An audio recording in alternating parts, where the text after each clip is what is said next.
नमस्कार दोस्तों इतिहास के पन्नों में मगध साम्राज्य का नाम सदियों से दर्ज है, जिसे आज हम बिहार के नाम से जानते हैं। लेकिन क्या आप जानते हैं कि इस महान साम्राज्य की स्थापना के पीछे एक ऐसी कहानी छिपी है जो बहुत कम लोग जानते हैं। आज के इस वीडियो में हम आपको ले चलेंगे उस अनसुनी दास्तां की ओर जो आपको मगध साम्राज्य की नींव से जुड़े एक रहस्य से रूबरू करवाएगी। तो चलिए शुरू करते हैं। मगध साम्राज्य प्राचीन भारत का एक महत्वपूर्ण हिस्सा है जो पूर्वी भारत में स्थित था। यह साम्राज्य महान नदियों के किनारे, उपजाऊ भूमि और व्यापारिक मार्गों के संगम पर बसा था। इसकी स्थापना 6वीं सदी ईसा पूर्व के आसपास हुई थी। आपने जरासंध का नाम सुना होगा। हाँ, वही जरासंध जो महाभारत में कौरवों के पक्षधर थे।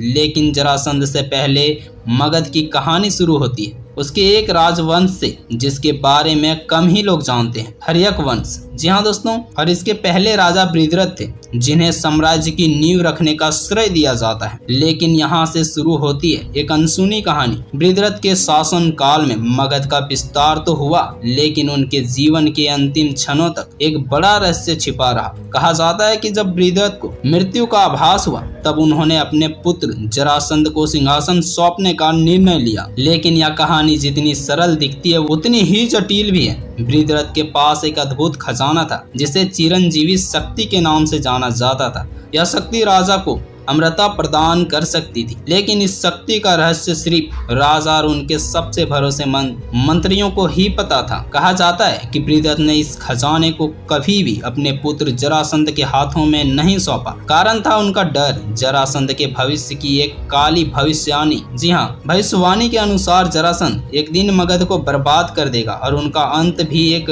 भयानक युद्ध में होगा। मृत्यु से कुछ दिन पहले बृहद्रथ ने अपने मंत्रियों से यह खजाना मगध के एक गुप्त स्थान पर छिपाने को कहा, जहां सिर्फ आने वाले समय का कोई असाधारण योद्धा ही पहुंच सकता था। कहा जाता है कि इस खजाने की खोज अब तक अधूरी है। आधुनिक पुरातत्वविद और इतिहासकार इस खजाने की तलाश में वर्षों से मगध के खंडहरों की छानबीन कर रहे हैं। कई रहस्य और कहानियां इससे जुड़ी हुई हैं। क्या आपको लगता है कि यह खजाना आज भी कहीं छिपा हुआ हो सकता है? तो दोस्तों, ये थी मगध साम्राज्य की एक अनसुनी और रहस्यमय कहानी। क्या जरासंध का अंत इस खजाने से जुड़ा हुआ था? क्या यह खजाना कभी खोजा जा सकेगा? अपनी राय हमें कमेंट सेक्शन में बताइए और अगर आपको यह वीडियो पसंद आया तो इसे लाइक और शेयर करना ना भूलें। आपका साथ हमारे लिए बहुत महत्वपूर्ण है। जुड़े रहिए हमारे साथ और चलते रहिए इतिहास के इन अनसुने पन्नों के साथ। तो चलिए मिलते हैं अगले वीडियोस में।